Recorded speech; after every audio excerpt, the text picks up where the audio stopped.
know that they're confirmed, or they're approved, I should say. Mike? We are ready. This is Live from the Table, the official podcast of the world-famous Comedy Cellar, coming at you on Sirius XM 99, Raw Comedy, formerly Raw Dog, and wherever you get your podcast. Dan Natterman here at the top of the hour. Actually, it's 5:40, but in any case, I'm here with Noam Dorman, the owner of the Comedy Cellar, and Perry L. Eschenbrand is here. We got Mike Suarez on the sound. Noam, could I run some guest ideas past you real quick? Yes, please do. Okay. I sent Perry L. a list, but there's a few of them that you haven't yet approved. Ricky Schlott, you know Ricky, she's a friend of Mike Moynihan's. She's a student activist. Yeah. Okay, Ricky Schlott is approved. Michio Kaku is a CUNY professor, astrophysicist, and he also knew some of the people in the Manhattan Project. He was a protege of Edward Teller. That'd be great. Okay, Michio Kaku is approved. Tony Woods, comic, Chappelle favorite. Yeah, that'd be great. Sure, Also. Tony Woods. Geddy Lee, if we can get him, which we probably can't, but of course he's a progressive rock legend. I assume that's a yes. Yes. Diane Forrest, the world's oldest female comic, according to Guinness Book of World Records. She's 88 years old, still doing comedy. Yay or nay? Just 1 second. You start. Just when I was ready to start. 2 minutes away. Okay. You gave me like a heart attack. So who was the last person you said? Diane Forrest, oldest female comedian, according to the Guinness Book of Records. She's 88 years old and doing stand-up here in New York City. I don't know. Okay, never mind her. Yosef Haddad, he's a staunchly pro-Israel Israeli Arab. Yes, we already said yes to that. Okay, so we got everything except Diane Forrest. And, of course, the rest of my list has already been approved. And you wanted to talk about Dave Smith, who we have. Yeah, so Dan got me in trouble with Dave Smith. Well, I don't know if I got you in trouble. You got you in trouble, I guess.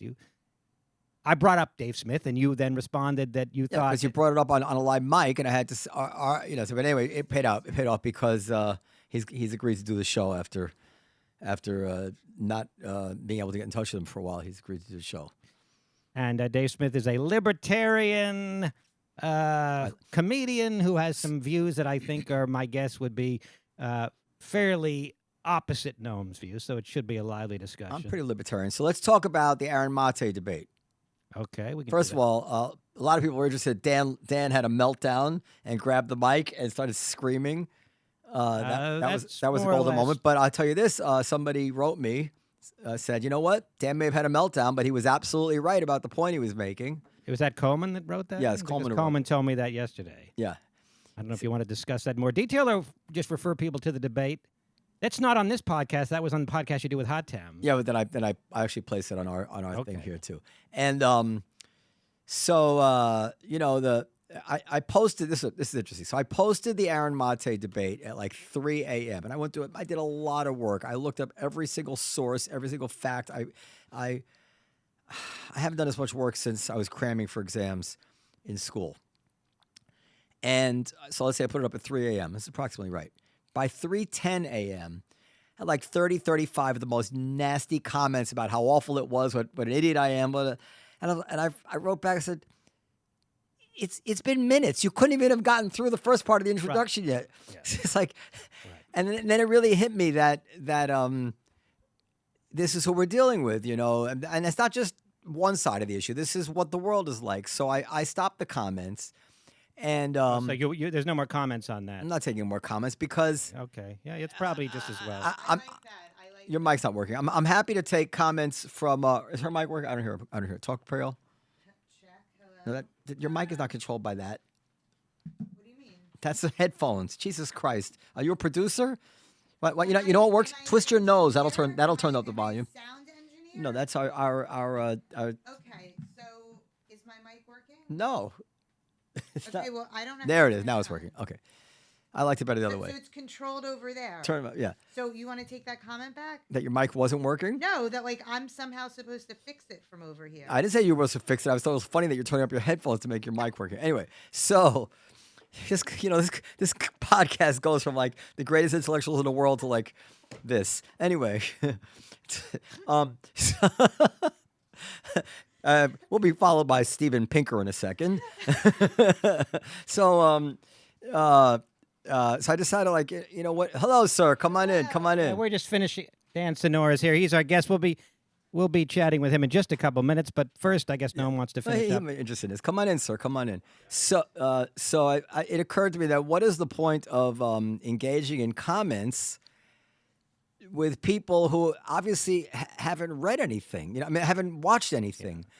So in this Finkelstein debate, even though we got a deluge of pro-Finkelstein comments, obviously from his followers, I think we have to remember that very few of them probably watched that much of it, or no matter what they had seen, would have had a different view. And that the important thing to remember is that these comments are a small fraction of the viewers. Hundreds of thousands of people saw that.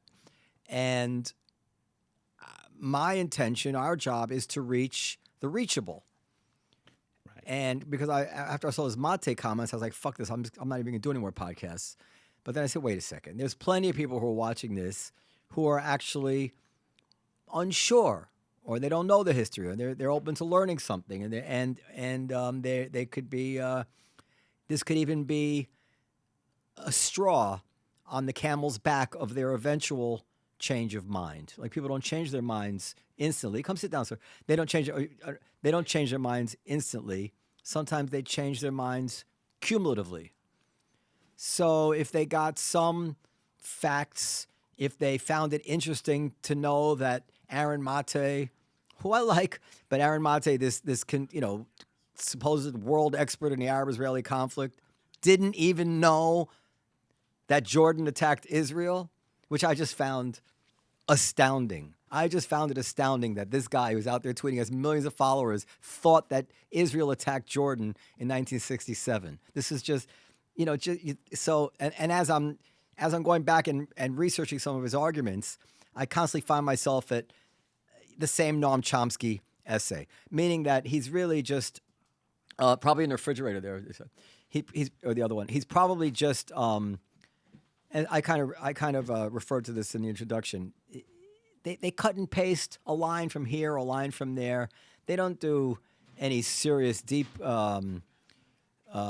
research that I can see. I mean, I don't want to dismiss him, because he's well read. He's read books and stuff, but he does seem to just grab at a thread of a Chomsky thread, and there's no. You think it's the tip of an iceberg? No, it's just an ice cube floating on the water. It looks like the tip of an iceberg. So I really like the idea of you shutting off comments, because I think that what winds up happening is... Can you turn her up a little bit there? Yeah. Is that people wind up chiming in, they know nothing, but then they feel it's like this self-satisfied, like smug feeling, like, oh, I got mine in. Also, and I think that if you shut that off, you sort of kill that opportunity and instinct. Also, they're so nasty. I mean, they can be. Everybody can be very brave when they're sitting behind the anonymity. Yeah, but literally everybody is so nasty. It's astounding to me. All right. So our guest of honor is here. So well, let me do the intro, since that's what I do so well. Please do, Dan. Yeah, Dan Senor, I believe it's pronounced. Senor. By the way, I told him like 5 times before you got here. Well, I'm senile. Whole life. Am I on? Yeah, you're on. Yeah. Do I need these or no? You don't have to. You don't have to. Yeah, go ahead. Unless we play a clip from something, and then you'll. We have a substitute engineer here today, Mike, and he's fantastic. But he's just getting his sea legs with the new equipment. So hang. I think we got it all. Well, I saw Morning Joe recently. It was worse than this. So go ahead. He's Can I just say Senor? Senor. Senor. My whole life it's been butchered. All right. What's the worst, Senor? Now Mike's not working. Listen, I'm even I can lose my patience. Now her mic's not working again. Go ahead. Senor. Senor. Yeah. Zenor. I mean, my whole life. I would go with Senor, though. I mean, I know it's some people say cool, that. Throw us till day on. Yeah. Why so not? no, Senor. So it's Senor. Well, he's an American-Canadian columnist, a dual citizen, I guess. No, lived in Canada for a number of years. Was never a citizen. Okay, he's from upstate. He's Utica, and most upstate people that I've met. Dan's Canadian as well. Well, my parents are. I'm not. Although I had citizenship until I was 26 or so, and then I didn't. What is it I had to about people do. who've lived in Canada? They want to quit. No, I never lived there. Oh, you never lived there. Okay. My parents are Canadian. I got citizenship at birth, and then at 26, I had to fill out some paperwork that I never did because I didn't even know I was a dual citizen the whole time. In any case, he's from Utica. We upstate people. We always hey, we're batting 100 on upstaters. They're always nice. And he's the author of a book, The Genius of Israel, along with Saul Singer, and it's a New York Times. It's a best-selling. But he also wrote the best-selling book, Startup Nation. So anyway, The Genius of Israel: The Surprising Resilience of a Divided Nation in a Turbulent World. Thank you. And you have a podcast. It's called Call Me Back. Call Me Back. I thought it was Call Me Back. I didn't want to get it wrong. Which I've listened to for the first time in the last few weeks, and it's fantastic. Thank you. It's one of the best podcasts. What's I've ever the heard. theme of the podcast, Jim? Various things, but lately it's been on Israel. It was geopolitics and macroeconomics and U.S. politics, basically, with a smattering of Israel in there every few episodes. But since October 7th, every single episode has been about Israel, and I've gone from doing it once a week to the first couple weeks of the Gaza war. I did about every 2 weeks. I did about every day for a couple weeks, but now I do it about 3 times a week. And it's about, I talk to Israelis on the ground every single episode, almost every single episode, Israeli journalists, Israeli officials, Israelis living this trauma. Well, we like to consider ourselves the podcast of record on this conflict. And Noam, you had an amazing compliment from this woman, Molly, with like 1 million Twitter followers. Molly Hemingway? Is that her? From The Federalist? Yeah, that's the one. Yeah, Is that she's an important person, I guess. She's got 1 million Twitter followers. Yeah. I claim no credit. Noam's been doing a great job interviewing people about this conflict. Anyway, Noam, take it away. I know you have a lot of. So okay, but now we've been talking about Israel nonstop, and of course we're going. I noticed that. We're going every episode. It's like my podcast. We're going to talk about Israel with you, especially with you. But I want to ask you some political questions too, because you are into politics as well. Yes. And that'll of course lead us into Israel anyway. But I just do want to ask you one other question before. There's some dark good luck that you've had, that you're coming out with a book on the genius of Israel. This reminds me of when these guys, it was almost like a crowd-funded level documentary on Ed Koch, like 15 years ago. I remember that was good. It was very good. It was good. But it came out just How am I doing? Just the weekend that Koch died. Yeah. And there was all this, and of course it floated there. So this is kind of the situation. The opposite you're in. experience of Jack Welch, whose book, his big release date was September 11th, 2001. His book. Exactly. Actually, I didn't think, never in a million years could I have imagined that October 7th would obviously coincide with, be a month before our book was released. Our publisher kept trying to get us to delay the book release long before October 7th. So the pub date was November 7th. Reaches out to us late spring, says, you really want your book to come out this year? Because you're writing a book about Israeli resilience while Israeli society is splitting apart. Israel's in the depths of judicial reform in 2023. The whole country, hundreds of thousands of people storming the streets every night, protesting. It was like, really, the people were at each other's throats. He's like, you really want to come out? You're talking about, the whole book is about Israeli solidarity. Are you crazy? And we argued to him, we're going to explain how Israel's going to bounce back. Yes, Israel's in the depth of division and despair, and we're going to demonstrate how Israel's got the building blocks to pull back. He says, okay. So then fast forward, he says, we got another problem. 2 weeks before your book comes out, exactly 2 weeks, we've just learned the pub date, Britney Spears' memoir is coming out. She's going to knock you right off the bestseller list. This is terrible. And I tried to persuade the folks at Simon & Schuster that Britney Spears and I may have many things in common, but we are not targeting the same demographic. Okay? So he says, okay. Then he comes back to me and he says, new problem. I take your point. You and Britney are not. This is a book about Israeli resilience, and Britney Spears are not necessarily going after the same reader. But Gal Gadot has a memoir. No, but close. Barbara Streisand. Oh! On the exact same pub date, on November 7th. Barbara Streisand's, a previous era's Gal Gadot. Barbara Streisand's book is coming out. And don't tell me that there aren't Jewish book buyers who are going to be deciding between your book and Barbara Streisand's. And I said, fine, you got me. But different generation. And they may buy 2 books. Like maybe our books, you search for one book and then they say recommended. They give you the option. Maybe they'll recommend. And he's like, okay. And then, but he was really worried about the judicial reform. And I said, Israel's incredibly resilient. Part of what we do in our book is lay the history of Israel tearing itself apart, going back to the founding of the state. This happens about every 10 or 15 years. The reason in 2023 we were so focused on it is because we all have these things. We all have phones and social media, and everything's chronicled. But if you go back in Israeli history, in almost every decade, there's been a moment where the country you thought was like about to go over the edge and it bounced back. No one here was paying attention. We go through in the book each of those moments and how Israel bounced back. And Israel bounced back from this. He said, okay. And then October 7th happened. And what we are seeing now is, and I'm happy to talk about it, we are seeing the resilience of Israeli society. It's horrific and traumatic what happened to Israel at a government level and at a military level, but at a societal level, what Israel is experiencing right now, I don't think you would see in any affluent Western democracy in the world today. And so I just think there's a lot for those of us in the U.S. who live in a dysfunctional society to learn from.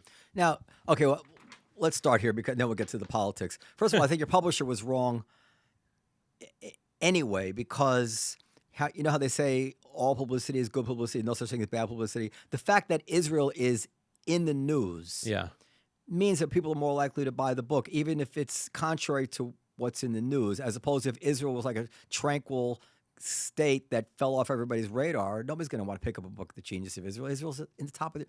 Hey, this is weird. The Genius of Israel, they're coming apart over there. Right. Right. It's write a book, it's The Genius of provocative. Write a book, The Genius of Hamas. Right. Now is the time to come out with it, right? It's yeah. I mean, someone put it to me when we wrote our first book, Startup Nation, which was about how Israel had developed the most important tech economy outside of Silicon Valley in the world in the least likely of places, and we explained how Israel did it. So someone said to me, well, the analogy would be if you guys wrote Startup Nation and it was published while Israel's tech economy was in meltdown. Be like, really? You're writing about the dynamism of the... You probably wouldn't want that, but... I still think it might. Really? Yeah, just because you say... You're part of the conversation. People might want... because this is so weird. Right. Like it's like a heterodox view on it. Right. It's also people might want some optimism to go with the grim reality. It's like that old joke about the two Jews, and one says, well, why are you reading... why aren't you reading the Jewish newspaper? Why are you reading the German newspaper? Well, because the German newspaper says we control the media. We're doing great. Yeah. So now, by the way, the New York Times review said explicitly the worst timing for a book you could ever possibly imagine. The New York Times said that. I rest my case. And then they also said, but if Israel manages to bounce out of this moment, it will be for reasons explained in this book. So they... Oh. But it looks like the joke's on everyone because it's a New York Times bestseller, so everybody could say what they want. Right. So one of the knocks on Israel is that, and they really managed to find words that sound so chilling and threatening, so ominous. They call it an ethno-state. Israel is an ethno-state. But the kernel of truth in that comment, is that the reason that Israel is so resilient now? Because of the bond of a people. I can come back to the whole ethno-state question, but let me get to the second part of that question, very specific terms. Why do we think Israel is so resilient? Why do we think there's so much solidarity? Because it has, first of all, Israel has political polarization. Every wealthy Western democracy today is going through some kind of crisis of political polarization. Why that is beyond the scope of this book, but it is. It's happening in the United States, obviously, since 2016. Certainly happening in the UK, also since 2016, since Brexit. You can go to just about every European country. You're seeing these societies, hundreds of thousands of people in France storming the streets to protest Macron and his various reforms, turning violent. I mean, country by it's some the of these elites versus the deplorables all over the world. Crazy parties getting elected on the extreme right in Germany.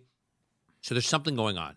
So we're not saying Israel is immune to political polarization, as we saw in 2023. It has a lot of it. What we argue is that Israel has shock absorbers, societal shock absorbers built into it, that just when it gets really, really tense, the country kind of pulls back. So what are those shock absorbers? Because I think that gets to the heart of your question. So I'll cite two or three. We go through a bunch in the book. One, national service. Compulsory national service. Most Israelis at age 18 serve males for 3 years, females for 2 years, unless they go on to officer training school or into one of the elite units and serve even more years. But the overwhelming majority of Israelis serve in some kind of national compulsory, most cases military service. So that accomplishes three things. One, it develops some incredible skills for these young people at key points in their development, much better experience than they get if they were to attend an American college, an elite American college. When we worked on Startup Nation, Eric Schmidt, who at the time was at Google, told us and Google at that point was hiring in something like over 100 countries. He told us you take the average Israeli 25-year-old and you put him or her up against their peers anywhere in the world, Google will hire the Israeli, because you just don't have at that age people who have accumulated that kind of experience that Israelis have, because they all go through this experience where they're leading people, managing people, having to make life and death decisions, lives on the line, managing massive assets. So that's one benefit of the national service. But what we focus in this book on are two other aspects. One, when you are serving in a military unit, you are serving with people from all walks of life because it's compulsory. So the son of a cab driver is in the same unit as the son of a tech billionaire. Okay, now in our country, tell me how the son of a cab driver develops a real bonding experience with the son of a tech billionaire. You have an ultra-religious Jew serving that unit with a tattooed, ponytail, ultra-chic, hyper-secular Tel Avivian in that same unit. You have Jews whose families come from Yemen or Morocco or Turkey or Iraq or Iran, and you have Jews from the West, from Poland or from the United States or Canada. They're all, you have people in the hull of a tank who are from big cities in Israel and from struggling towns. Can I make a comment here? Yeah. And you probably know you're describing almost exactly the opposite of what Charles Murray described in his first chapter of Coming Apart. Totally. As to why America was coming apart. Lots of shared experiences. The lack of shared experiences, where he talked about how it used to be in the same neighborhood, you'd have the son of the executive IBM with the contractor, and now everybody's separated. Yeah. By the way, I would suggest that the stand-up comedy world, maybe the closest thing you get to the son of a tech billionaire bonding with the son of a cab driver.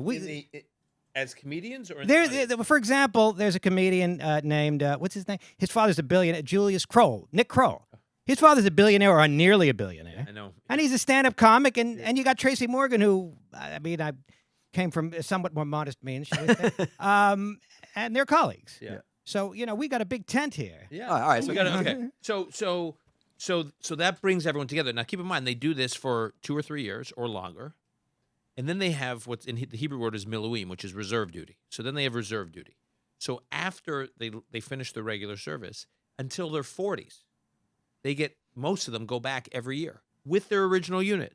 So it's like a reunion every year with the people you served, 25, 30 years old, 35, all the way to your 40.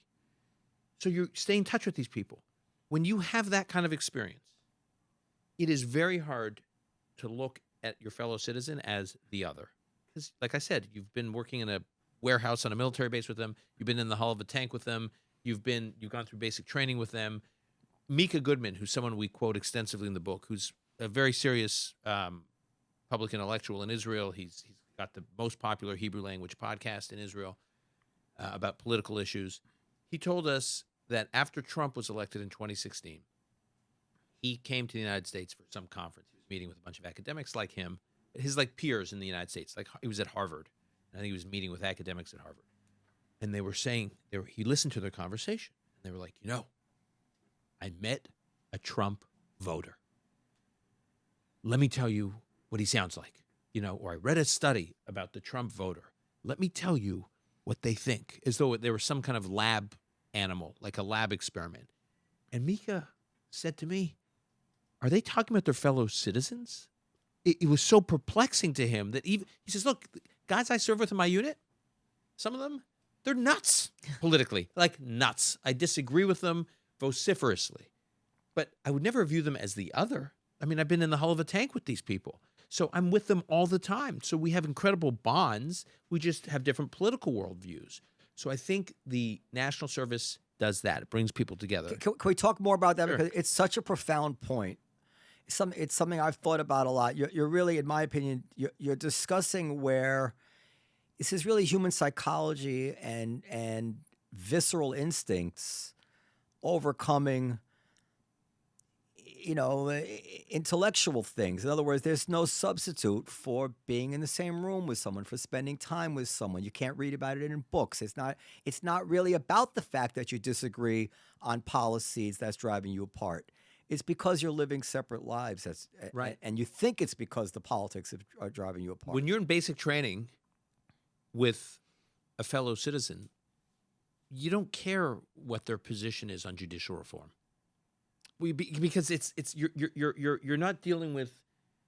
You're dealing with the essence of life when And you're going see through it as basic just training. one of their aspects as opposed to defining them. Exactly. Yeah. But what we do in this country Yeah. is we look at people we disagree with, and because we have no shared experiences with them, all we know about them is what their political Yeah. views are. So that defines them. Let me continue on this. So you're, I believe, friends with John Podhoretz. Yeah, very close friend. And you probably know stuff about this that I'm only curious about. But his father, Norman Podhoretz, at least at first, was a pretty strong Trump supporter. Uh-huh.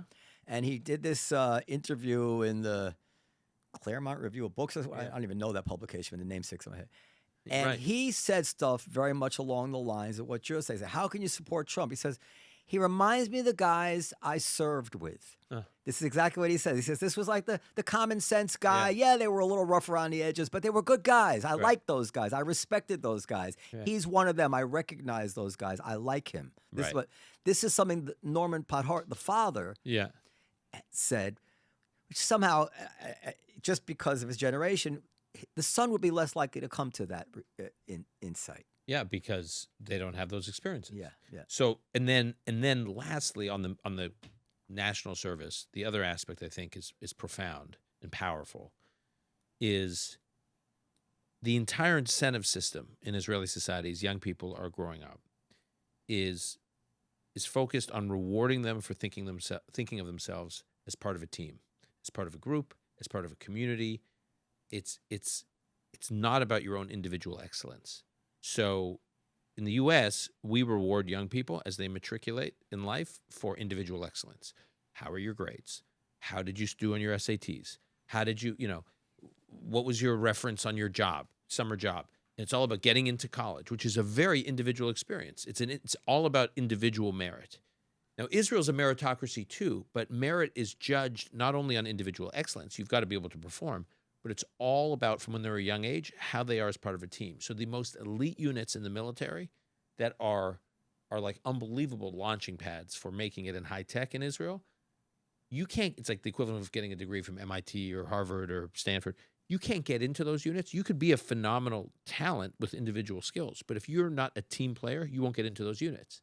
And so it changes the way the whole culture operates, because young people, as they're focusing on how to win. How do I win? I mean, it's very easy to teach young people how to gain reward. Here we tell young people to gain reward by their own individual excellence. In Israel, the military experience, it's a culmination of stages in life that's about how you deal on a team. But it even starts younger, because most Israeli kids go to the Tzofim. Tzofim, exactly. Well, so you know Tzofim. So the scouting movement is a big deal in Israel. Overwhelming majority do scouts, and it's all run by the kids. There's no adults who run it. So young people go through Tzofim, and then by the time they're 16 or 17, they're the ones running Tzofim, and they bring in these other kids, and it's a child-run scouting movement that most Israelis go through, and then they go from Tzofim, and then the next experience is the military. So it's instilled in them at a very young age. I think also the soldiers are trauma bonded, obviously, and it's also something that they don't really talk about, like over dinner, right? So it's like a culture where you've been through this horrific, usually experience, and you have some sort of PTSD, but then you get back together, once a month or whatever with your army buddies, and those are the people who you still are connected with. And it's like your family. Yeah, it's like a family. Mm-hmm. No, it's really interesting. So we have a chapter in the book where people say, I remember very difficult points in Israeli history. Like Yossi Klein Halevi is an author we quote extensively in the book, and he told us during the Second Intifada. You should tell people what that is. Okay, so the first Intifada began in 1987 when there was a Palestinian protest movement against Israeli occupation of it started in the Gaza Strip, but it was Gaza and the West Bank. And then there was peace process in 1993, the Oslo Peace Accords, that was going to put Israel and the Palestinians on the path to a two-state solution. It fell apart. We can go through the whole history, but in 2000, basically, a second Intifada began. Just after peace talks broke down at Camp David, that Bill Clinton, after Ehud Barak, who was prime minister at the time, offered Yasser Arafat 98% of what he was asking for, according to Bill Clinton. Arafat rejected it, and then a second Intifada began. And what it consisted of which at the time seemed like the worst Israel has ever seen until October 7th. But at the time, it was a campaign of suicide bombings in major cities in Israel, blowing up buses, blowing up pizza shops, blowing up discotheques, blowing up, I mean, I can go on and on and on. And every one of these incidents, 10, 20, 30 people would be killed. Sometimes young people would be killed. I'd compared it more than once already to like a slow-rolling version of October 7th. Yeah. Just spread out over many years. About the same number of people killed. Yeah. The same cruelty. It's a good, right. Very It's similar. funny. You just mentioned John Podhoretz. I have a text from him from the weekend of October 7th where I have this like visceral memory. I have so many memories of that weekend, but one of which was Podhoretz texted me saying, this weekend, as many Israelis are going to get killed in one weekend as the entire Second Intifada, which is, you're right, it was like a 2+ year period. But Yossi Klein Halevi told us that his kids at the time were teenagers. And they were processing the Second Intifada because they had lost people, they had lost peers with their friends, like with their friend groups, he said, we knew very little about where they were at. They were processing it they already had developed these communal arrangements, if you will, or communal groups. It's a chevra is the word in Hebrew, which is, it's like a brotherhood or a sisterhood of friends. And it's a big part of Israeli life. I want to mention one other thing because I think it's important. So it's not just the experience of national military service. Israel also has something we don't have, which we could learn from, with national rituals. National rituals that the entire country participates in. Also, I say this is extremely important. Whenever people go to Israel for the first time, I always ask them, will you be there over Shabbat? Will you be there over the Sabbath? If they say no, I say, extend your trip. You have to be there. You won't understand this country unless you're there over Shabbat. Or I say, if they're going in the spring, will you be there during Memorial Day? Or Yom HaShoah, Holocaust Remembrance Day? Or Israel Independence Day? So, or Yom Kippur. Or Yom Kippur. Yes. So why are all these important? In Israel, the overwhelming majority of Israelis have the same experience on Shabbat. 70 to 80% of Israelis have a semi or very traditional Shabbat dinner on a Friday night. They are with family, often 2, 3, sometimes 4 generations. They're with close friends every Friday night. When you're in Israel, you feel like the country slows down, almost stops on Friday nights. Now, and like I said, it's sacrosanct. It's every Friday night. Now, when I say this, we have a chapter in the book called Thanksgiving Every Week. We say that it's like Thanksgiving every single week. Because when I describe to Americans what Shabbat is like in Israel, where I say, tell me an example, I say to Americans, give me an example where you're with your family. Here we are on the eve of Thanksgiving. So when you're with your family, sometimes several generations or close friends, very predictably, it's untouchable. You're not going to work during that day. And you're having that ritual, and you know the majority of the country is doing the same thing. Tell me an example. And they always say Thanksgiving. Okay, I say great. Give me a second example. Give me one other. And that's when they get stuck. They usually say, sadly, Christmas. No, because a lot of Americans don't celebrate Christmas. A lot of Americans, that's when they go away. They say the Super Bowl. Oh, That's okay. They say people go to Super Bowl parties, and it's a sense that I'm doing something. I'm watching the game. And the whole country's doing. You feel like the whole country is engaged. Now, by the way, I'm a big football fan. I love the Super Bowl. I love the ritual. Love it. I'm a New York Jets fan, so that presents its own set of challenges in terms of the Super Bowls. But Jewish pointency to that too, right? There is a little I heartbreak. tell my kids it builds character. The Jets are the most Jewish team. They know like dealing with adversity. But so they say the Super Bowl, and then I say, okay, that's the best you can do. You can't come up with one other, and they can't. So I said, okay, so now imagine a society where every Friday night you get Thanksgiving. So all these young people, they live their lives, they spread out all over, they do their jobs, they go to the army, and then every Friday they come back with their parents and their grandparents. And some do it more religiously and traditionally, some do it much more assimilated and very secular, but they're all basically doing the same thing. It's a personal ritual, a familial ritual, and it's collective. The whole country is experiencing it. We don't have that here. Memorial Day. So if you've been to Israel during Memorial Day, that's with the siren. The siren. It's But the most unbelievable. I want to get to other things. Okay, go ahead. Only because Yeah. I there's so much and I go have ahead. a lot of time. As 3 Jews here, Well, he says, as this, what you're saying reverberates very deeply with me. And I think parallel to it, Dan less so because he's doesn't have much connection to Israel. Anyway, but let's jump to American politics for a second, then jump back. Okay. How has it? Well, you could really talk about anything you want. The issues on my mind are Biden's age, Biden being behind the polls, the effect on Biden's staunch pro-Israel attitudes. Will it actually hurt him in the election or not? What's your lay of the land on American politics right now? I think Biden, I mean, I don't need to, you just look at the polling. I think Biden is quite vulnerable in the reelection campaign. If you look at the New York Times Siena poll, he's basically losing to Trump in every battleground state with the exception of Wisconsin, where he's ahead by 2 points. He could lose the popular vote even, right? Yeah. We've never seen That's that. according to the most recent NBC poll shows that his unfavorables have gotten so high he could lose the popular vote. Biden's in real trouble.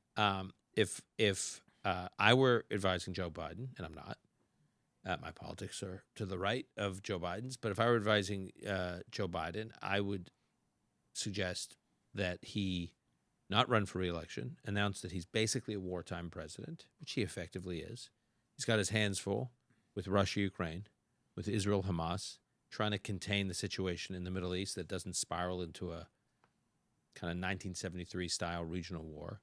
He could have a flare-up on China and Taiwan. He's got his hands full, and he doesn't have time, and it would be irresponsible for him to expend his time trying to get reelected. And there's a very talented bench of Democrats who any number of whom could run for president, and he should be a one-term president and spend the next 14 months, whatever it is, doing the job, being commander-in-chief. Obviously, he's not taking my advice. He's running for re-election.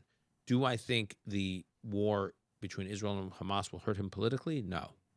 I know it is unpopular with his base, and I see the same polling. Oh, my God, it's so unpopular with his base. First of all, look, it's never good in politics for your base to be frustrated or disappointed. But at some point, it's not going, for his base, this election is not going to be a referendum on Joe Biden. It's going to be Joe Biden in contrast with someone else. And I suspect whoever that person is in contrast with, most likely will be someone his base very much does not want to be president. So his base will come home and rally for Biden. I think the opportunity for Biden in this environment is the crazy explosion of anti-Semitism that we are seeing right now, which is,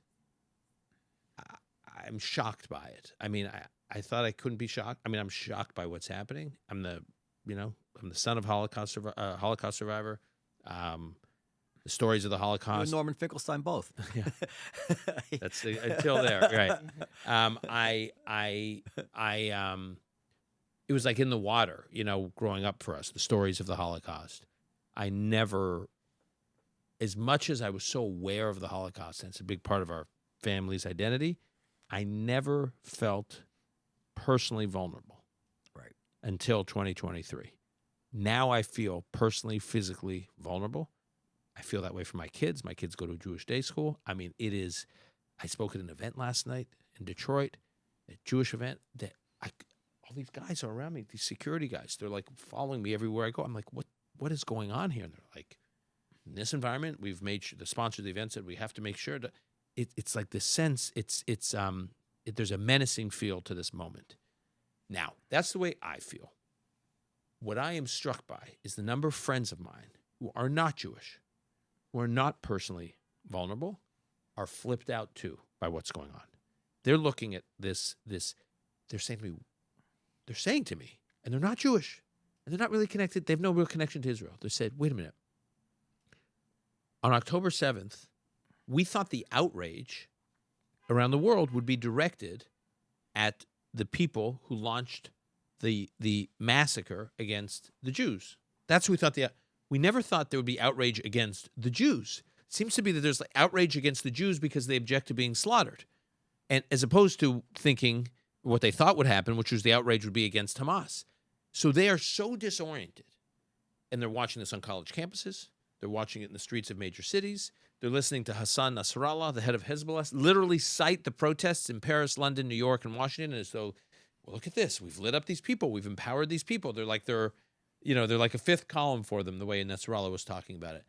So my non-Jewish friends are looking at all of this, and they see it as, and they're right, as an extension or almost like a symptom of something that had been bubbling up before October 7th here. Noam, We've been talking about it for are years. you getting that sense from your non-Jewish friends?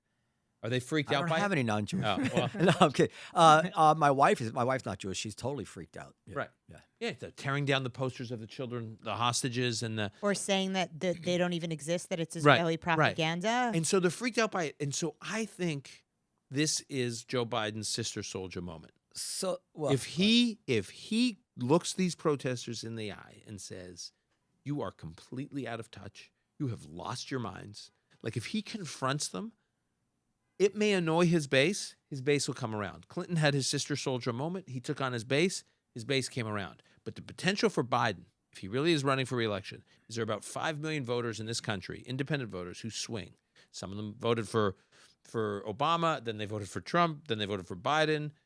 We'll see who they vote for this time. But they're up for grabs. And I think if they see Biden taking on because in that same NBC poll that has the Israel-Hamas war hurting Biden, that same poll, if you look at the approval rating of different names and organizations, one of the names they put forward is Hamas. Hamas's approval rating in the United States is 7%. It's like, if you can believe it, it's even lower than Congress's approval rating. Okay, it's 7%.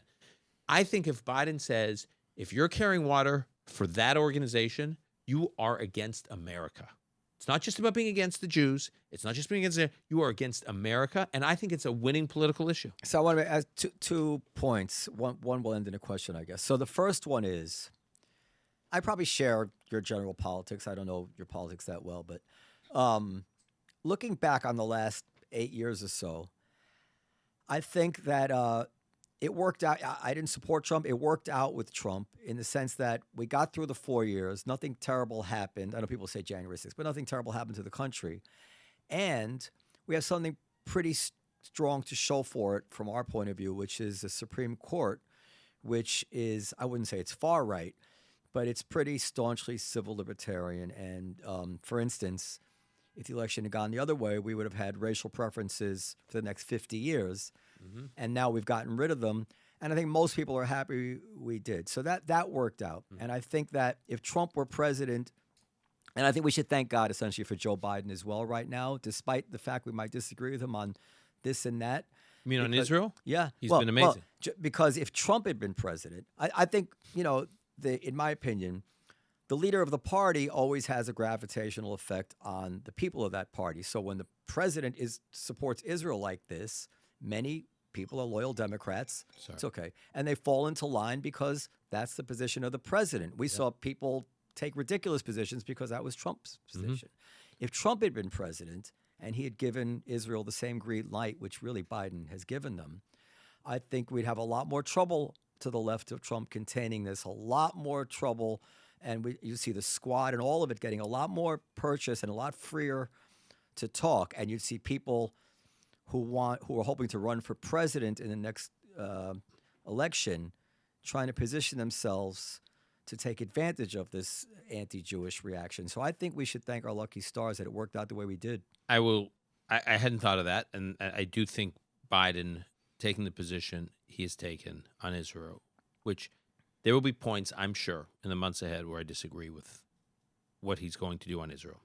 But so far, if you had told me on October 6th that the next day Hamas was going to unleash this massacre on Israel and President Biden, within 24 hours, would come out with an incredibly powerful statement, making clear whose side he's on, and telling the bad actors in the region not to think for a second about capitalizing on the attack on Israel, and deployed the military assets, the aircraft carriers, the squadrons of aircraft, the 2,000 Marines, we can go on and on and on, that he's sent to the Mediterranean, the bunker busters and other munitions he's sending to Israel. And then most importantly, he gets on Air Force One and he flies to Israel while it's at war. And he goes to a war cabinet meeting in Israel. He attends like he's a participant with the war cabinet. And he gives this very powerful speech from Israel. I couldn't have imagined it. Yeah. By the way, I say thank God he's president and not Obama.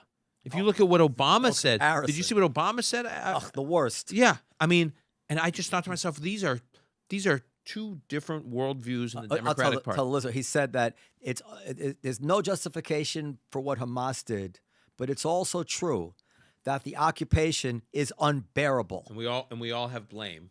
We all share We're all blame. complicit. All complicit. By the way, the key word you just said there is "but." This is to me the tell. I always listen when people are analyzing the situation because I do not believe October 7th and post October 7th is a period for nuance. I'm normally quite tolerant of nuance in political debates. There's no nuance here, right?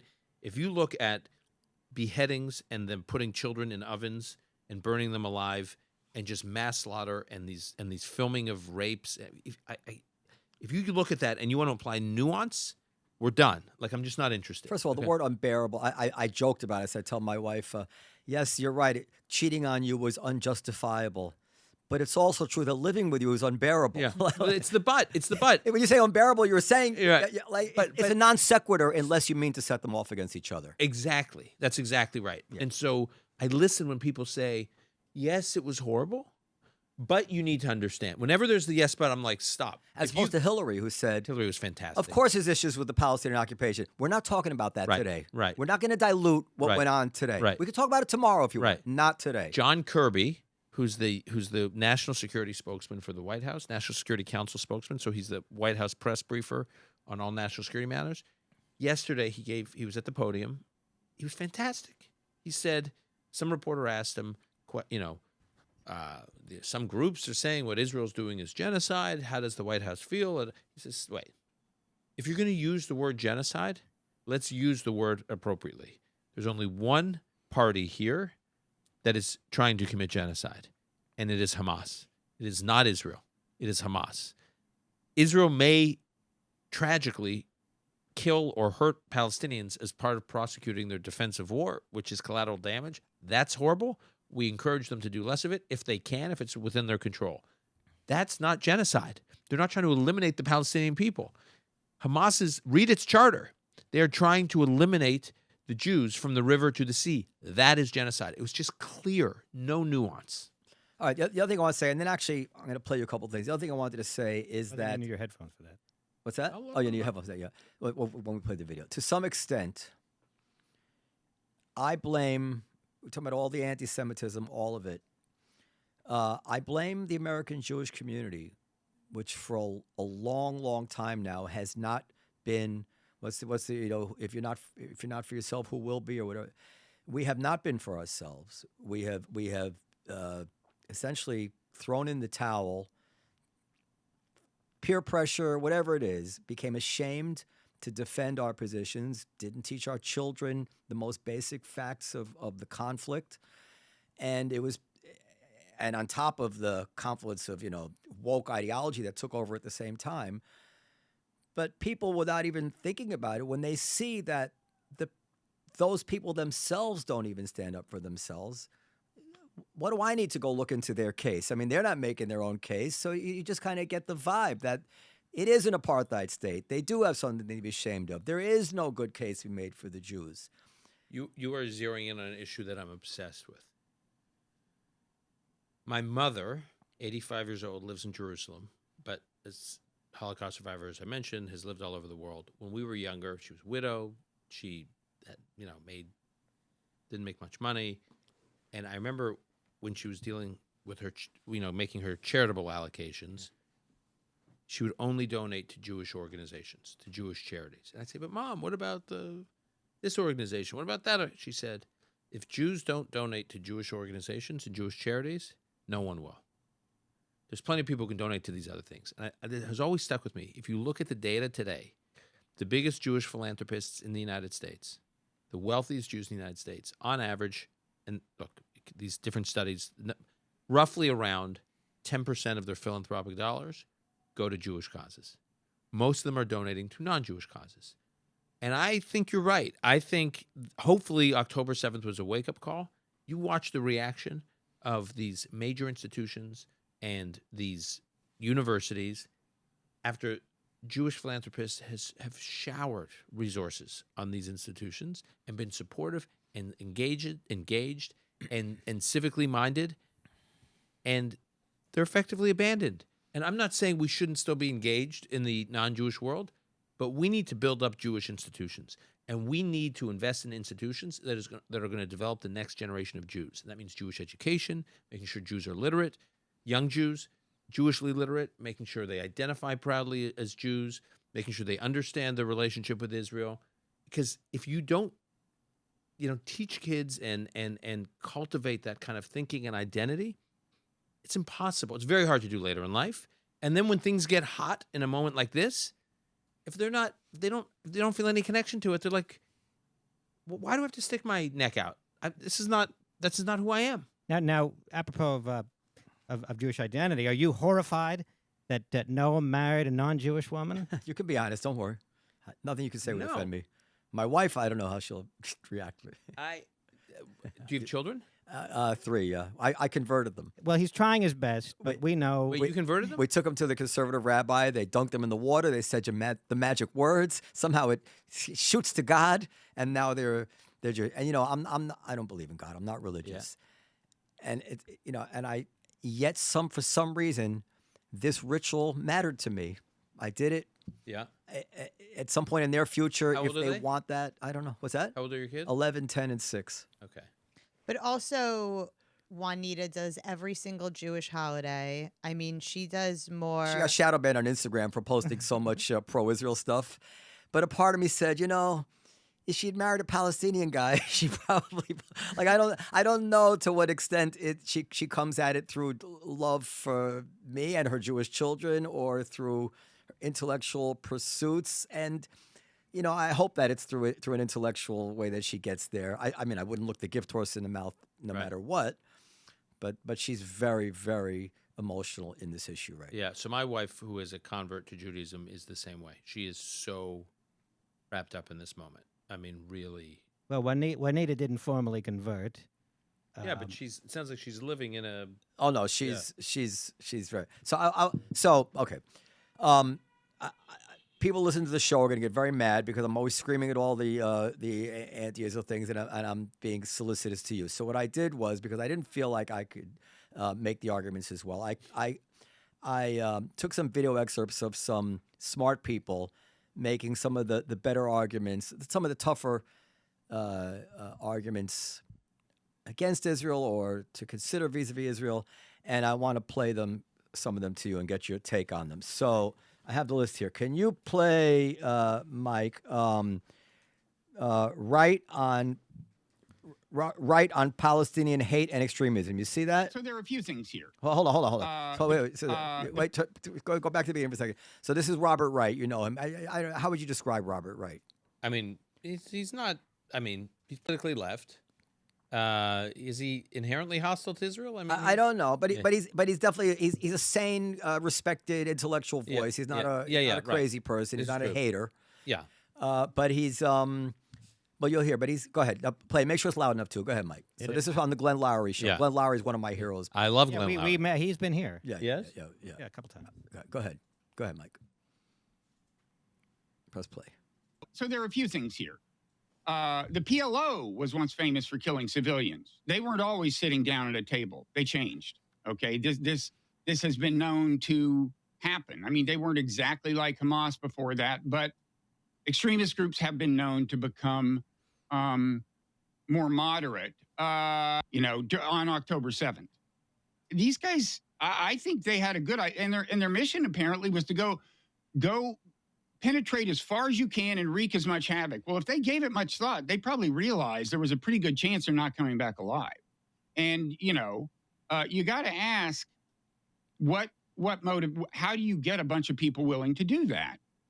And I think it begins with a lot of hatred of Israel. That's my view. 75% of the people in Gaza are now homeless, Glenn. They've been driven out with bombs falling around them. And these boys who are 8, 9, 10, 11 years old, even if they come to conclude that Hamas shouldn't have done this, do you think they're not going to hate Israel? I mean, this is just a feast for terrorist recruiters down the road. And So that's basically it. Yeah, I mean, creating more terrorists. We should try to find a way for them to change because, after all, the PLO seems to have changed. You've heard these arguments. What's your response to all that? First of all, I have my issues with the PLO, which evolved into Fatah, which is the faction, the legacy faction of the PLO that now governs the West Bank. And I do believe that Fatah, as much as I disagree with some of the things they do and their leaders, I do think they're serious about governing the West Bank. They have demonstrated an interest in governing the West Bank. It is why they basically have political sovereignty in the West Bank. They have never launched any kind of war, genocidal war against Israel. They're mostly moderate. Most of the Palestinians and their leaders in the West Bank are moderate, secular Muslims. Again, I disagree with some of the crazy statements that come out of the Palestinian Authority, but they're not trying to wage war against Israel. But how did they go from being violent to he's saying that somehow there's an analogy? So let's look at the history of Hamas. Hamas was formed in 1987. It was basically, by the way, you look at their charter, it's very clear. They're very explicit. They are committed to wiping the Jews off the map. So is basically the PLO still. Except the PLO ultimately got into power and got serious about governing. Hamas never got serious about governing. Like Hamas never said, look, we're going to try and run the Gaza Strip. In 2005, Israel left the Gaza Strip. They said, we're out. Okay? 2006, Hamas wins Palestinian parliamentary elections for the Palestinian Authority. 2007, Hamas says, thank you very much for these wins we have in the parliamentary elections. But the Palestinian Authority, Fatah, is still running the West Bank and Gaza. They said, we are going to drive Fatah out of here. They staged a violent coup against their fellow Palestinians. They were literally taking them up to the tops of buildings and throwing them. You can see this on video. They're throwing them off the roofs of buildings. It was a violent coup. And they took over. So now just look at what they have done with Gaza. Not only have they waged war against Israel, but they've used all the money that was sent to them from the international community, from all these Gulf states, from all these Arab states, to just develop like a terror launching pad. I've been to the Gaza Strip. I've spent time. I spent a weekend in the Jabalia refugee camp in the Gaza Strip, which is where the first Intifada was launched from, which is a big source of the tension right now about Jabalia being hit. If you go to Gaza Strip, it's a strip of land on the Mediterranean. I mean, it sounds odd to say this, but like if you look at it from a topographical standpoint, it could have been an incredible Singaporean-like piece of. Hold on, my play Gaza economy. This is amazing. I was just today looking for some clips of Gaza, and Michael Moynihan had sent me something just to illustrate your point. And you can actually play it in the background without the sound while he's talking. But it's not what I thought. At least it was. This is a 2017 Al Jazeera segment talking about electronics and toys. You'll see a TV. So you can just keep the sound off, Mike. Yeah, just keep the sound off. So you'll just get a sense of you as you talk, it'll come up behind you. Oh, here we go. In recent years, the Gaza Strip has witnessed a great hike in consumer projects. So there's these. Welcome to another episode of our show, Economy and the People. So there's these beautiful malls, and it's going to show the beachfront property and the beautiful restaurants and the. Now, part of me says, well, you could do that in Manhattan too without showing. Obviously, there's some bad things going on in Gaza. Yeah. But it's still not what I expected to see. Yeah. Well, it renders the comparison to the Warsaw Ghetto particularly grotesque. Yeah, it says today Gaza, it has meteorological sites, hotels, restaurants, theme parks. Yeah. There you go. looks like- This is what I'm talking about. look- This is what I'm talking about. It looks So, like Akko. yeah. Yeah, that's a good comparison. So- So you sit on the water. So they could have turned this. I mean, Israel left in 2007. All Israel, that took thousands of Israelis, forced thousands of Israelis that were living in Gaza, forced them out, dug up the graves of the remains of their families, forcibly relocated them. Yeah, there you go. And they left the greenhouses there. They left the properties there. They were getting billions and billions and billions of dollars in Gaza and development money, and that money was used to build tunnels and a terrorist infrastructure, as opposed to developing. So that you asked me the difference between Fatah and Gaza.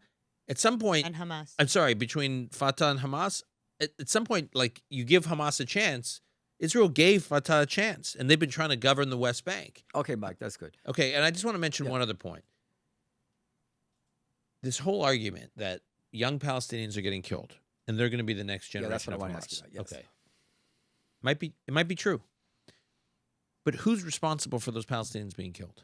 I mean, really, Hamas has been responsible for the slaughter of Israeli civilians, and they're also responsible for the slaughter of Palestinian civilians, because Hamas is choosing to fight their war behind the human shields of a generation of young Palestinians. They are choosing to do that. They're choosing to locate their offensive weapon capabilities at mosques, at UN-run schools, at hospitals. They don't have to do that.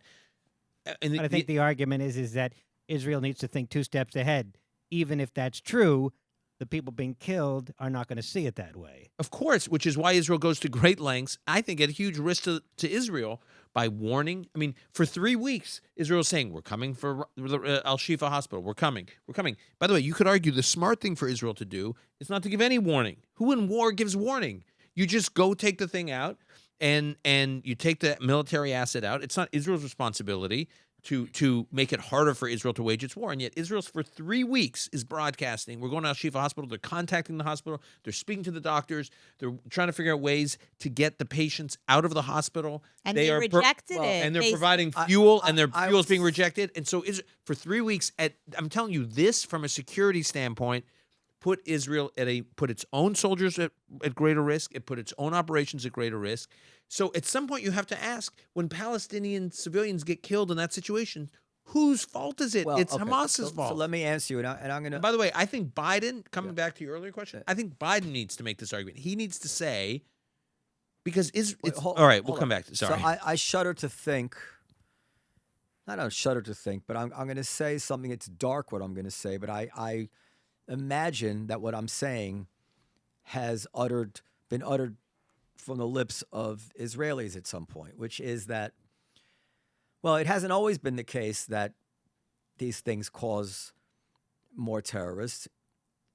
After Hiroshima, it didn't cause more kamikazes. And by the way, going back to another thing he said, the kamikazes were ready to risk their lives without any real grounds for hating America so much that they were ready to risk And they got their no lives. virgins either. So ideology doesn't necessarily reflect actual experience. But leaving that aside, Or Germany, Israel, I mean, the United States, like the Nazi bombed, defeat obliterated Dresden. and how many we civilians were killed killed? 200,000 or so civilians in Iraq without creating geometric numbers of terrorists. But what all those had in common was an overwhelming, horrible defeat. And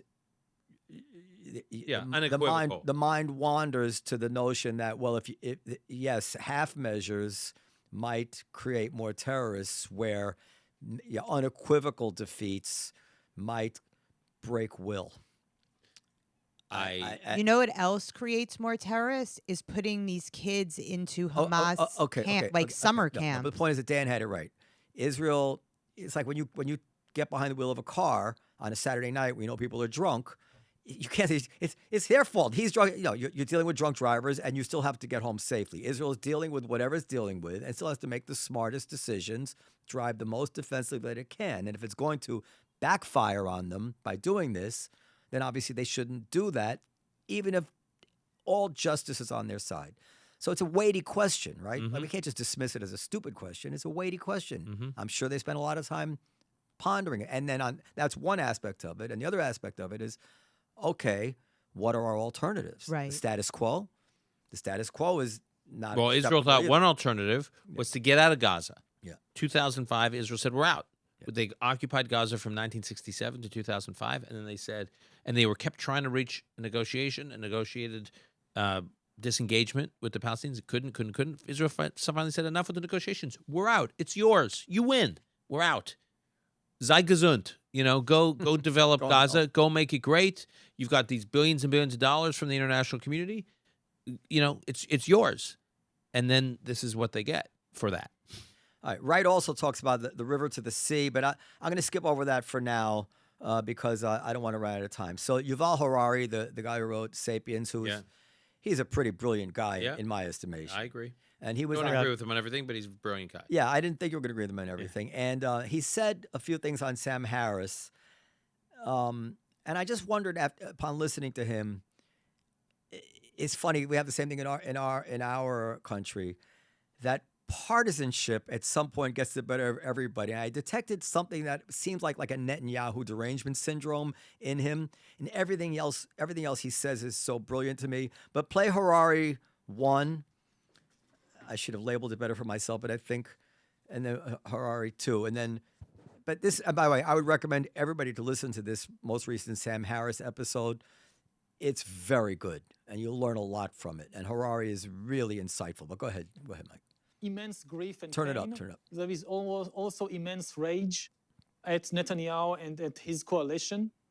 It's clear to a lot of people that yes, there were immediate failures of the military, but this was the result, really, of 14 years of being ruled by a populist strongman who divided the nation against itself and put his personal interests before the national interest. And especially over the last year, trying to undermine Israeli democracy.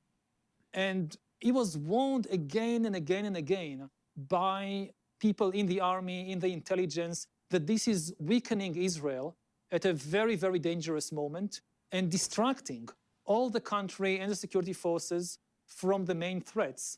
And it simply ignored all these warnings. And now we are paying the price for it. And I think this is a lesson that people all over the world should take to heart, that if you vote for a populist strongman like that, then eventually there comes a day when the entire nations pay a very, very high price for it. Yeah, I think I could be forgiven for hearing a pretty spot-on description of Trump in your description of Netanyahu. I wasn't aware of what a Trumpian figure Netanyahu was, not having followed Israeli politics as closely as I might have. There is one. Go ahead. Let me see what the rest of it is. I may have. Go ahead, Mike. Press play. Just want to make sure if that's is one big difference that Israel. Oh, no, yeah, stop it there. Stop it there. So he's painting the picture of Trump as this, as Netanyahu as this populist, strongman, responsible for all this. Then he says something which apparently seems to contradict that to me. Play Harari 2, and this is what's interesting to me.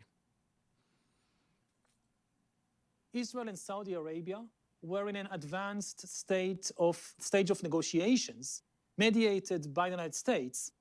And according to many credible sources, maybe we were just weeks away from signing an Israeli-Saudi treaty, which should have not just normalized relations between Israel and maybe the most important Arab state, but also opened the door to normalize relations with much of the rest of the Arab world.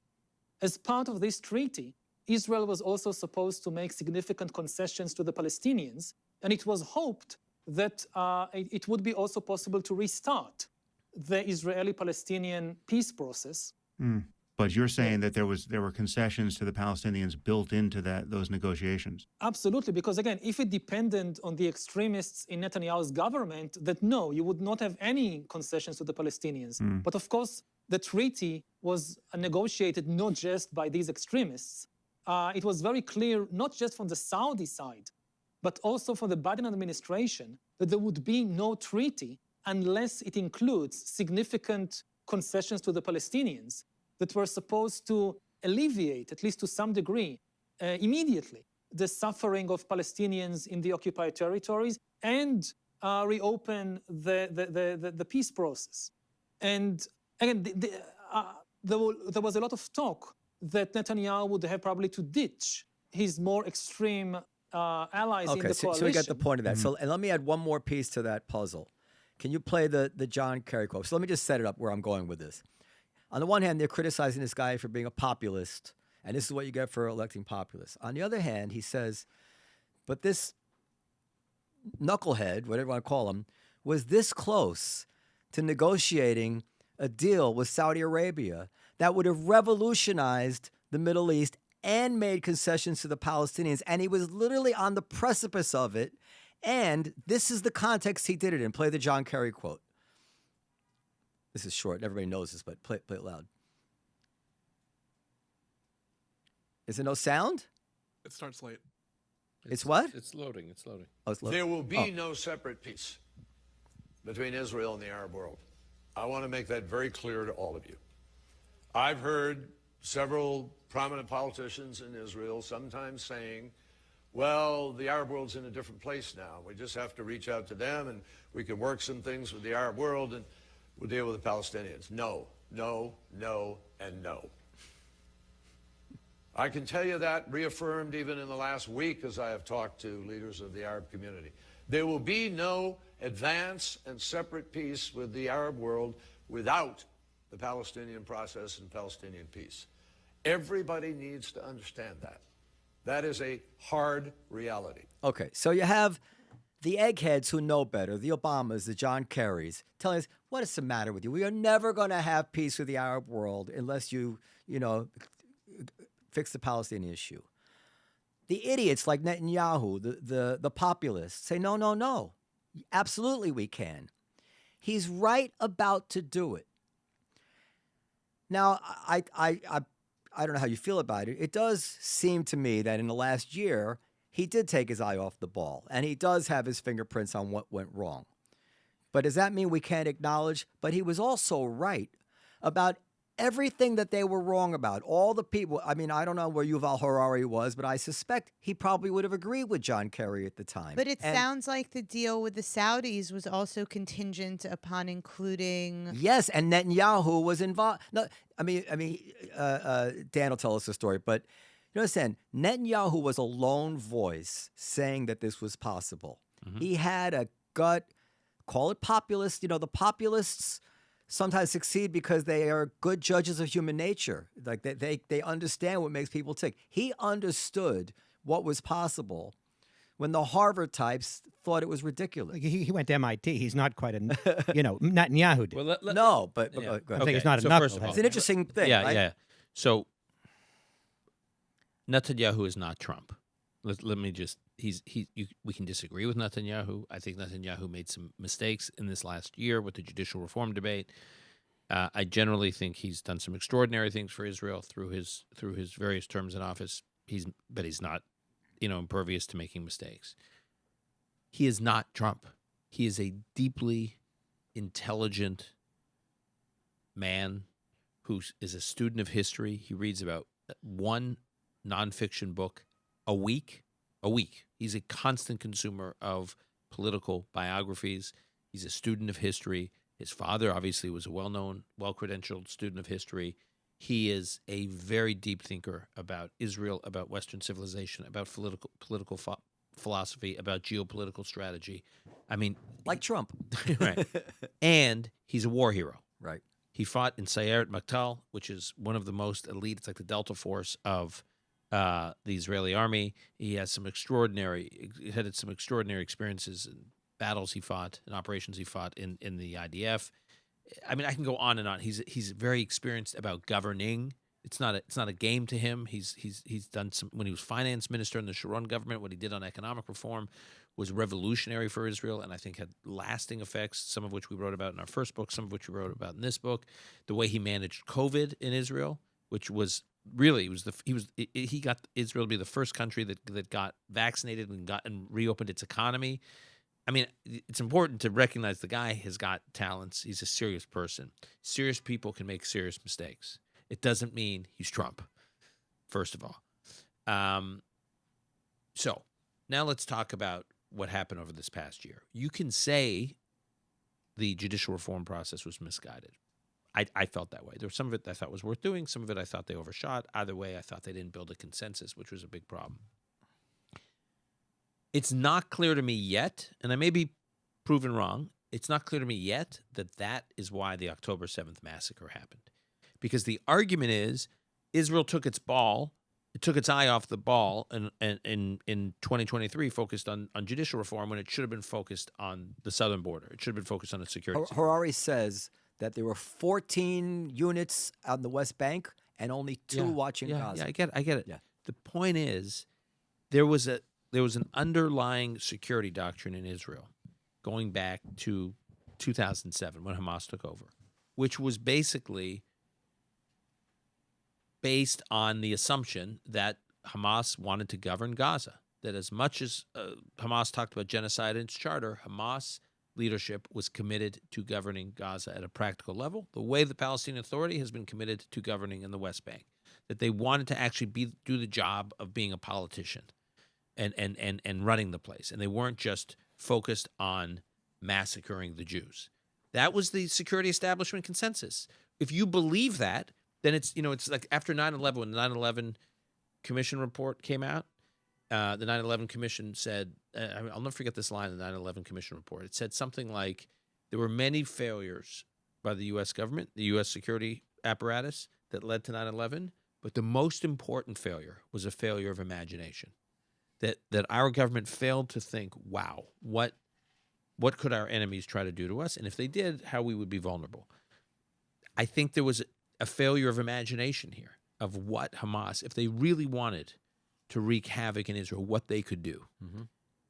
That assumption or mindset or consensus was shared by, while we were listening to, I wrote down, so when Israel withdrew from Gaza, Ariel Sharon was prime minister. He was succeeded by Ehud Olmert, who was prime minister when Hamas was consolidating power in Gaza. Then Bibi became prime minister late 2008, early 2009. Hamas is in power. Then Naftali Bennett is in power for about 15 months in 2022.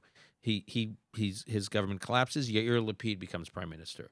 Then, by the way, we're talking about people from the center, the right, the center, the left with Yair Lapid, and then Bibi comes back to power again, end of 22, early 23, and he's prime minister again. So I just listed 1, 2, 3, 4, 5, 6 prime ministers. Bibi was prime minister for most of that time, but not the entire time. 6 prime ministers. Not once did I ever hear from any of the others. Again, I'm not here to defend Netanyahu. I think, but this was the consensus. No one was saying, "Oh my gosh, we're on the cusp of a war from Hamas and we're taking our eye off the ball." People were critical of things Netanyahu were doing, but they weren't arguing that we were headed for an October 7th moment. I mean, so I just think this perception of what happened October 7th, was much broader than just Netanyahu. And he's the leader, and he will take most of the blame, as he should. And after this war, there will be a commission of inquiry to understand what actually happened and how this happened. Like there are commissions of inquiry. Israel is ruthless about accountability for its prime ministers when there's been a war that goes sideways. That was the case for Golda Meir after the Yom Kippur War. Very aggressive commission of inquiry that ended her career and basically ended the Labor Party's position in Israeli politics for basically a generation. Ehud Olmert, after the Second Lebanon War, which was a mess, basically ended Ehud Olmert's career. Also, the commission on Sharon and Sabra and Shatila. Exactly. That wasn't prime minister. Yeah. But they were very So there will be a commission because we'll understand what happened. Yeah. But I'm reserving judgment because until that commission of inquiry, because there's more we don't know than we do know so far. However, I do know there were some lone voices that were raising concern about what Hamas was up to, but the extent to which the view that Hamas was serious about governing was held by people beyond just Netanyahu, it's pretty hard to argue with that. And if that's the view, then to blame judicial reform and what Netanyahu is doing, people really weren't arguing otherwise. I've sort of become, since October 7th, I was a little bit like this during COVID, but since October 7th, I've become obsessed with the whole subject of disaster science. Like, how do disasters actually happen? So there's this guy, James B. Meggs, who's a writer about tech and science, and he just wrote this piece for Commentary Magazine. I'm going to try to get him on my podcast. And he's written about this before. He's written these pieces on looking how we stumbled into COVID and seeing if there are any signs in other disasters around the world that are similar in terms of how one stumbles into a disaster. And he feels that that's what's happened with Israel and with Hamas, the Hamas invasion on October 7th. Like, what did Israel miss that resulted in this moment? So I'm going to do a podcast episode on my podcast about this topic of like applying disaster science to October 7th. So we'll learn a lot as these processes play out and as these investigations play out. I think, again, I disagreed with a lot of what happened in Israel in 2023, but to make that the singular failure it's easy. It's like lazy to just pin the blame on one person. Yeah, all right, we're about out of time. I mean, there's a business cycle. There seems to be a complacency cycle. It's just human nature. You get after a certain amount of time goes by, you let your guard down. Right. It probably will always be that way. Can I circle back to Yeah. something we were talking about earlier. Biden How and comedians are a melting pot. no, but I love that. But That but was it is good. true. I mean, we've got a very. You should see what goes on here. There's no diversity like comedy club diversity. But in any case, we're talking That is about like an original insight. Yeah, Dan's good. The IDF and comedy, the comedy business. talking about Biden and how this affects Biden. I mean, how many voters is he going to lose just because, even if he says all the right things that you deem to be all the right things, and he says he makes that sister. So I didn't. By the way, I didn't get the Sister Soldier reference, but I let it slide. Do you want me to tell you?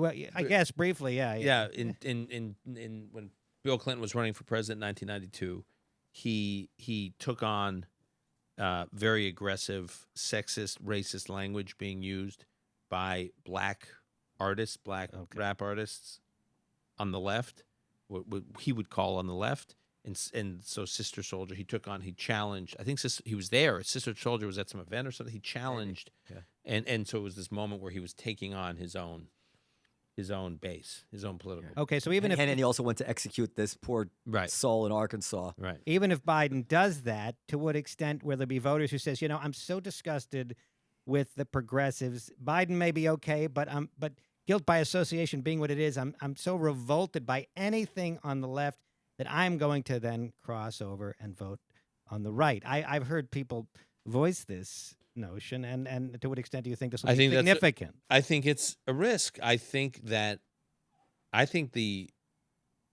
chaos on the streets of this country and the chaos on college campuses could get Trump elected in 2024.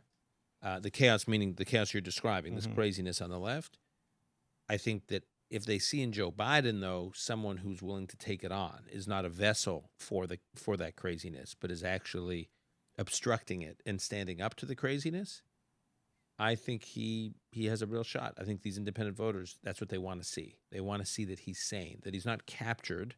You're basically saying, well, people by association say you're part of the craziness. You're part of the left. Yeah, but if he can demonstrate that he's not captured by the left and that he's his own guy, I think if I were advising him, I would tell him, first of all, I'd tell him not to run. But if he insisted on running, I'd tell him that's how he should run. There's such a terrible dynamic because Biden is so teetering that Republicans are ready to stick by Trump, and Trump is so teetering that the Democrats think it's okay. Biden will get us through. Right. But the fact is, if Trump were to drop dead tomorrow and somebody like Nikki Haley were the candidate, she would wipe the floor with Biden. If you look at any Republican running right now in a head-to-head, you look at the polling of the head-to-head with Biden, they all beat him, like easily. Like with Trump, it's interesting that he is actually beating him, but not handedly.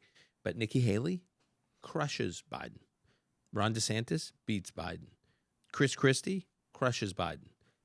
So, yeah, there's no question. By the way, I don't think, I know we have to go. I don't think it's crazy to think that it's probably less than 30% chance, but I give it a 15, 20% chance that if the dust should settle with Trump and one other Republican going into the next 7-8 months with his legal problems, with things that somebody could upend him. I agree. Could happen. I agree. I'm hoping it happens. Yeah, we all hope it happens. Yeah. All right, listen, you've been a fantastic guest. Thank you. Your podcast, I don't just say things like that. That podcast is fantastic, and the way that I came upon it is that Michael Moynihan from the Fifth Column. Yeah. He introduced me to it. He said, "This is the smartest podcast I've heard in the last blah blah blah." Since October 7th, because of our Israel conversation. Yeah, Good. And it's really, really good. And I hope you had a good experience here. Buy his book. I want to come back. Oh, I feel great. like we just scratched the surface. Yeah. Well, I had another question I'll ask you off here. Go ahead. And you're wearing his swag. You got Israeli swag. I mean, I feel at home here. Am Yisrael Chai. Am Yisrael Chai. Yeah, the people of Israel live. He has to pronounce. When I first met her, she was a real left wing everything, but she's coming on. You want to ask one more? You have time for one more question? Yeah, you're talking about the genius of Israel, and you mentioned Shabbat, and everybody has Shabbat. Of course, 20% of Israel is Arab, mostly Muslim. Is there any way to, at least on some level, bring them into this solidarity that you're talking about, or is that just a lost cause? No, it's not a lost cause. I'm so glad you asked that question. And I'm so glad you said, can I ask one more question? Oh, good. This question is one of my favorite topics since my book has come out to talk about. we in our book we spend an afternoon. We write a chapter about it. We spend an afternoon with Mansour Abbas, who's the leader of the Ra'am Party, which is one of the most important Israeli Arab parties in the Israeli Knesset, in the Israeli parliament. So you're right, about 20% of the population, a little less, is Israeli Arab, are Israeli Arab, and they have political parties in the Knesset. They have seats in the courts, in the Supreme Court. They populate the universities. They're very well represented, as they should be. But in the Knesset, most of the political parties have invaded against the Israeli government and the Israeli state for all of their existence. And then there was the Ram Party, which is this guy, Mansour Abbas, who led the party. It's an Islamist party. But he basically said, look, we're Islamists religiously, but we are going to Israel's always going to be a Jewish state. We want to be part of it. We have a lot of rights here. We don't want to leave. We don't want to go live. We live much better lives here than we would in any other country. We want to live here. We want to be represented here. We want to help support our communities. The Arab communities in Israel have real security problems, Arab on Arab violence. We want to deal with that. And so he did something that no Arab party has ever done. He joined the Naftali Bennett Yair Lapid government in 2022. He was a kingmaker in the government, and then they ran again in the last election, and he gained more votes than he had the first time he ran. I mean, the previous election, which means more Arab voters were supportive of him joining the government than being on the outside and throwing, shooting at the Israeli government. Since October 7th, there's been some. I don't want to sugarcoat this because things could change, but so far, some incredibly powerful statements from leaders in the Arab community. Lucia Rash, who's an Arab broadcaster in Israel, so she's an anchor on one of the Israeli news channels. Very proud, self-identified Israeli Arab. She went on the air. She said it in Hebrew. I think she said it in Arabic, and she certainly said it in English. I could forward you guys the clip. She said, "I'm an Arab. I'm an Israeli citizen. Those people, Hamas, are my enemy. I stand with my country, Israel, and there should be no nuance. There should be no nuance, all right? In Jaffa, so there's a number of these mixed Jewish Arab cities in Israel. Jaffa is one of these cities that, I don't know, it's maybe a third Arab. In May of 21, when Israel and Gaza were fighting, some of these cities lit up, Jews on Arabs fighting with each other in Israel. There was deep concern that would happen again after October 7th. A volunteer civil security commission was formed from the bottom up. Israeli Arabs, Israeli Jews got together and said, let's form a security committee to make sure we never fight against each other because things are going to get hot now post-October 7th. Thousands and thousands of people are volunteering. They have big WhatsApp groups. They're organizing all these meetings. There's the Israel Democracy Institute just came out with a poll. First of all, Israeli solidarity is at its highest it's ever been. It's like record level solidarity, Israeli solidarity with each other and with the state. But most important, Israeli Arabs feel a sense of solidarity with their fellow citizens, including their Jewish citizens. Now, again, don't want to sound Pollyannish. Things can change. But there's something going on right now where for the Israeli Arab community, the Hamas attack was like a wake-up call because it like sharpened the differences. Yeah, we're sympathetic to the Palestinian cause, they would say, but not that. And many Arabs were killed on October 7th. Israeli Arabs were slaughtered by Hamas. And some Israeli Arabs, I think, were taken hostage. And there's some incredible stories of the guy with the bicycle shop. Yes, these amazing stories of heroism of some of these Israel, like the Bedouin community was incredible. These stories of what they did on October 7th to fight Hamas. So because it's their country too, right? And that's what they say. And really, it's the only way forward. And everybody who lives in Israel, doesn't matter if you're Jewish or an Israeli Arab, you're Israeli. You're Israeli. You vote in the elections. You have access to the universities. You have the access to some of the best healthcare in the world. You're part of the system. I'm not suggesting there aren't problems, and I'm not suggesting there aren't tensions. Of course there are. But October 7th may have had the effect of saying, of leaving many Israeli Arabs thinking we're not part of that's their vision for the future. We're not part of that. Mm-hmm. We're part of this. And we get into that in our book about these Israeli Arabs. We have a chapter on it. I'm really glad I think it's a really important question. It's part of what gives me hope. Yeah, Harari talks about this issue as well. He does about the Arabs? Hopefully, yeah. He talks about it in a nice, in a way that I think you'd agree with. All right, thank you very much. Thank you, guys. The Genius of Israel. The Genius of Israel by Dan Senor. Get it at Amazon or Barnes & Noble. Barnes & Noble or the local Jewish bookstore near you. Thank you very much. Thank Thanks, you. guys. Bye.